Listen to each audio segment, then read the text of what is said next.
6 of Faith. presents Ruth. Are you this honorable and humble?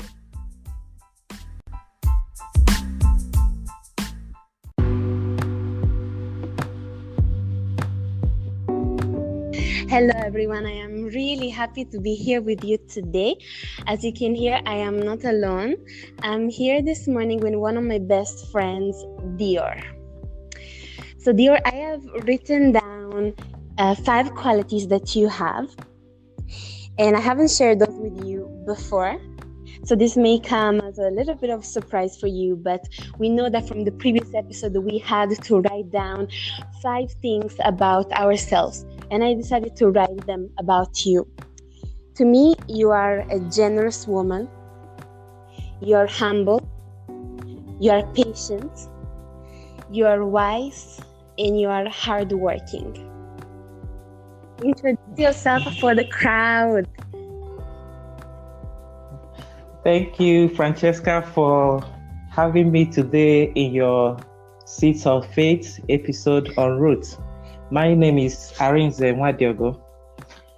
We have been friends for a long time, and I also have some qualities which I know about you. Francesca is hospitable. She's a giver. She is social. She has the quality of helping people to solve their problem. I will call her problem solver. And Francesca is a prayerful lady. Thank you. That is what I will have to say about you. Thank you. I am so happy to see that you see me through this perspective. Thank you so much, my dearest. Let's ease into this episode of today. As you have obviously understood from the title, the main character this morning is Ruth. She is a woman that has her own book in the Bible, and it's a very short book of only 4 chapters. So just to give a little bit of an insight of the story of Ruth, I'm going to explain. She's from Moab, and she has lost her husband and her father-in-law. So she's now left alone with her mother-in-law, who wants to go back to her original village.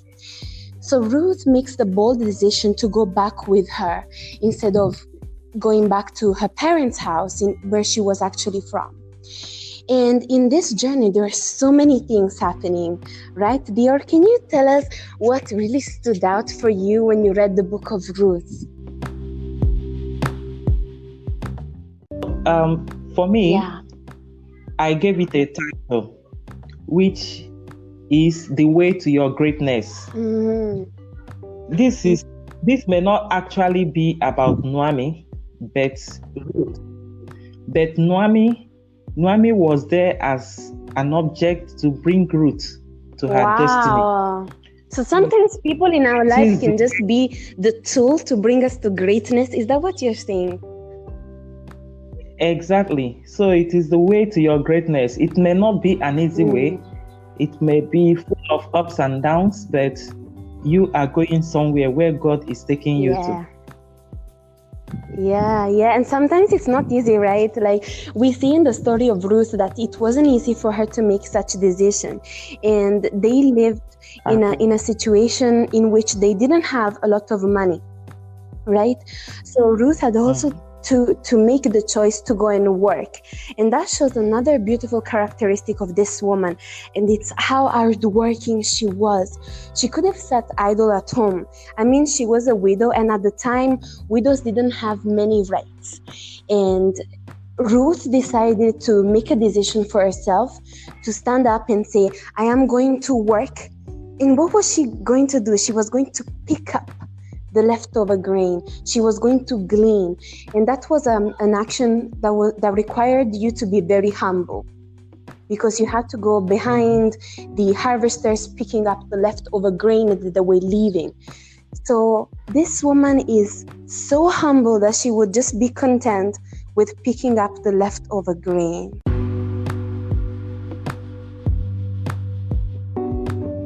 The quality of Ruth that gave rise to all other of her qualities, I would say, is determination. Yes. Ruth is someone who is determined. Despite discouragements, she did not doubt. She didn't give up. She held on. And she kept doing what she is known for. Yeah, Naomi says that, right? At the beginning in chapter 1, verse 18, it says, when Naomi realized that Ruth was determined to go with her, she stopped urging her. So that means that sometimes if we want something enough, we can achieve it. And nothing can stop us from doing that.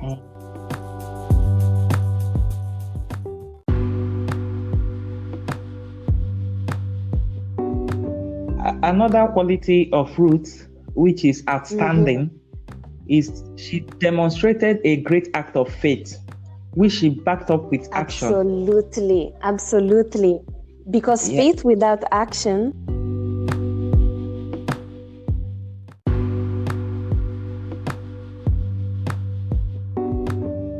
it's dead. Yeah. That's true. She had so much faith to follow her mother-in-law to wherever she was going. She didn't even know the village before, but she just went there. She trusted her fully. And something that is really great about Ruth is how obedient she is to the elders, how obedient she is to a mother-in-law, right?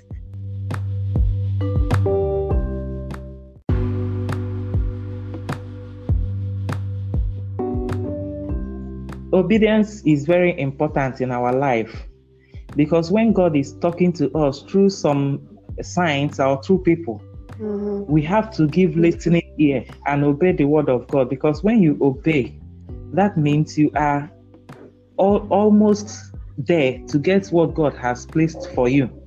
When you don't obey, I think that disobedience can put someone out of the way. But when we obey God's voice, obey people He is using to bless us, we are actually going to partake in the blessings of God. Wow, I love that. Yes, and it's so important for you to be obedient, for you to be the real you. And we see that example in Ruth. She was true to herself. And how do we know that? Because of how people describe her, especially Boaz, her husband.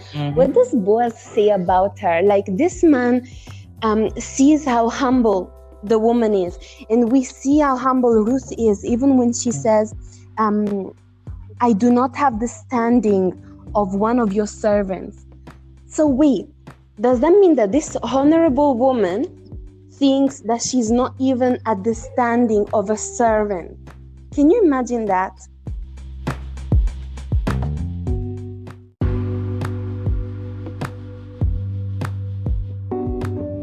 Boaz gave that testimony because people already are giving testimony about her. Yeah, people are talking. And in the Bible, it says a good name is better than fine perfume. I love that.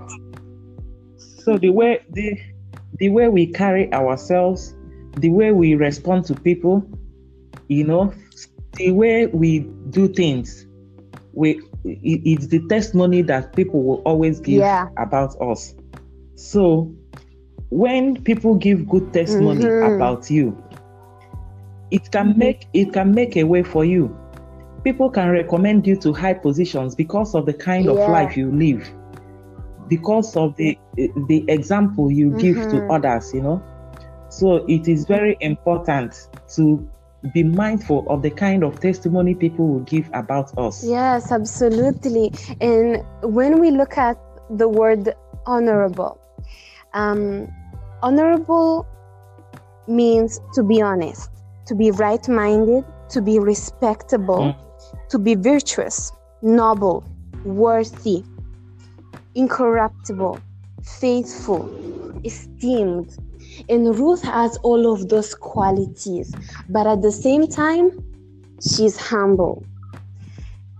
And I think that's something that people struggle with at times. I mean, it would be great for you not to have all those qualities and be humble, right? Because you have nothing to boast about.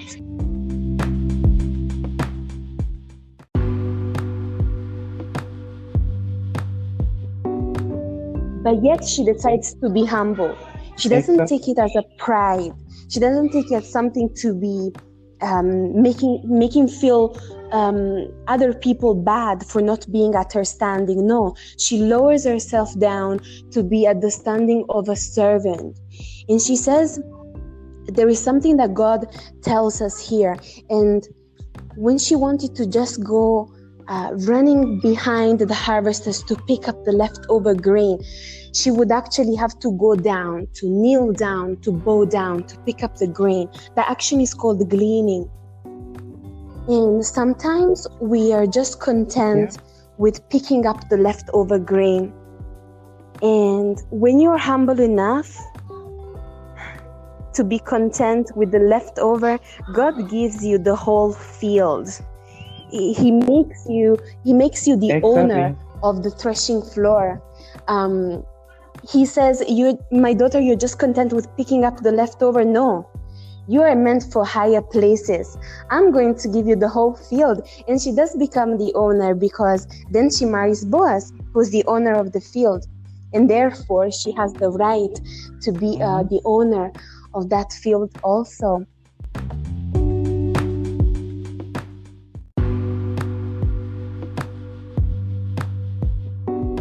He said, when you humble yourself, I will exalt you. So it's very important. If you humble yourself, God will exalt you. The way he will do that, we do not know. But he will put you in a right position where you will be announced. So Ruth humbled herself and she was exalted. I love that. And something else that I see here, making the comparison with the other man that we saw in the last episode, the husband of the Shunammite. Let's talk for a minute about Boaz and how he was and how he saw her. So we said that the testimony that Ruth gave about herself was shown to Boaz. Boaz knew exactly what kind of woman Ruth was. And this shows the fact that Boaz appreciated her. So there is something in being graceful that makes other people know your true self and love and appreciate you for who you are. And I think this is a little bit the dream of every woman, right? To have a man that appreciates you exactly for who you are and protects you.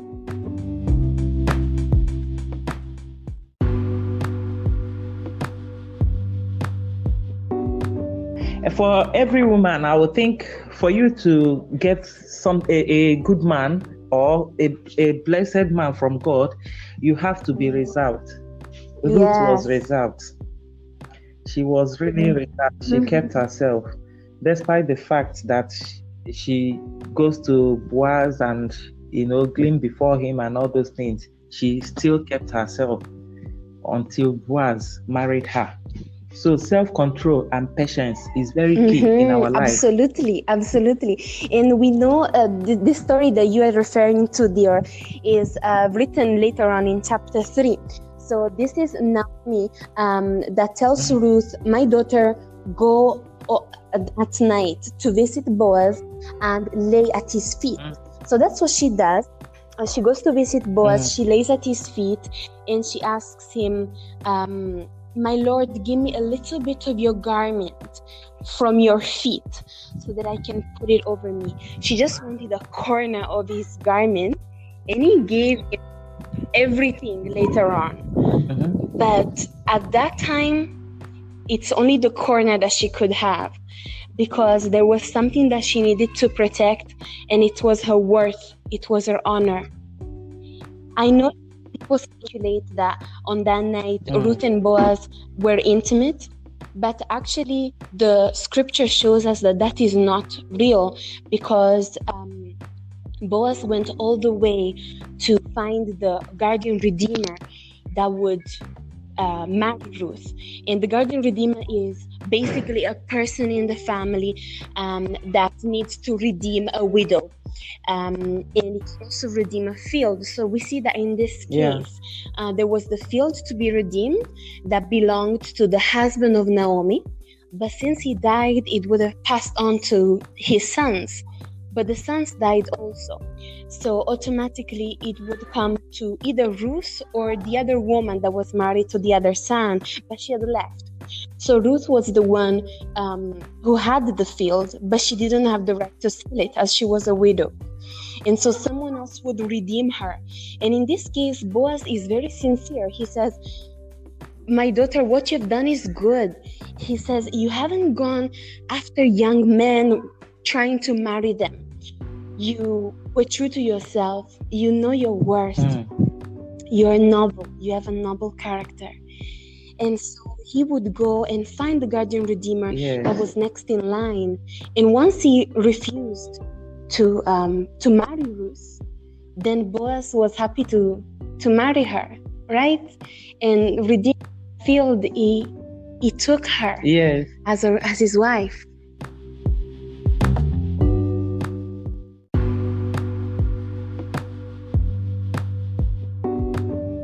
The whole thing still centers on her self-control, because Boaz saw that in her, and that he could not do anything other than following the right steps, which behind his heart, if we should say it, he was praying that the man should lose interest so that he can marry Ruth, because he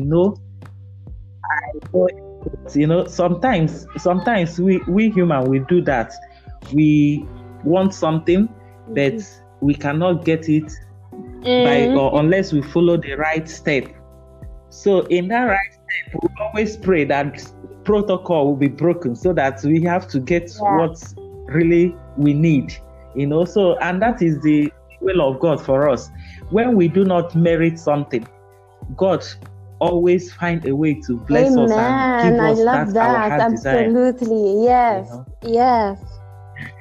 So just to recap, let's look at those qualities of this wonderful woman of God.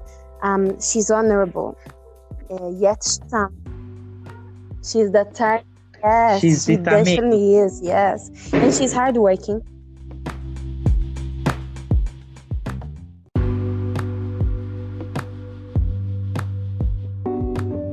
She's obedient. She has faith. And she's noble. She has good testimony.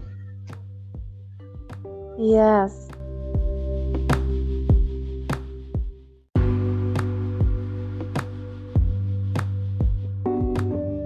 She is the noble servant, or maybe we would say the humble queen.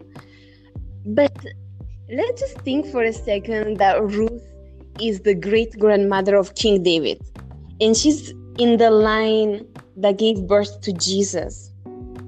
I mean, amazing is her name, and yet she was so humble, and she didn't even take pride in who she was. But when you are a great person, and you are humble, and you serve God, and you're honorable, God blesses you to the point that you will be directly connected with Him.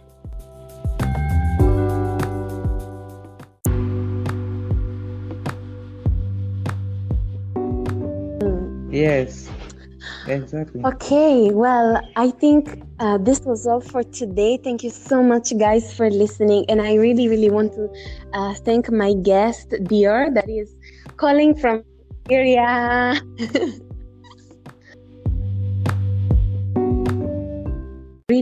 Really glad to have you with me to share the seeds of faith that we read on today in the book of Ruth. And I just want to add, you are a Ruth. You are, because you are a faithful person, and because you are humble, yet you are so honorable, and you have some amazing qualities, but you don't boast about them. And some people think that because you don't boast about things, it makes you feel as if you don't have them. No, that's not true. It's when you don't boast about them that people see them the most, and people see them with the real nature of them, with true eyes. Exactly. Mm-hmm. Thank you so much. You've made my day. You're I never good. knew You I had all too. these You qualities. too. Thank you.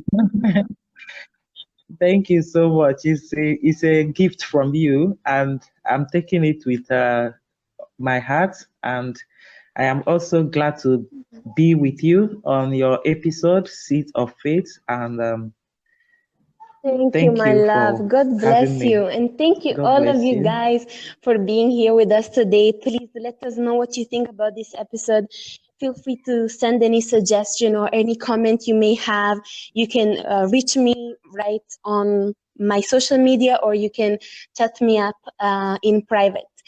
Thank you so much again, and see you at the next episode with Seeds of Faith.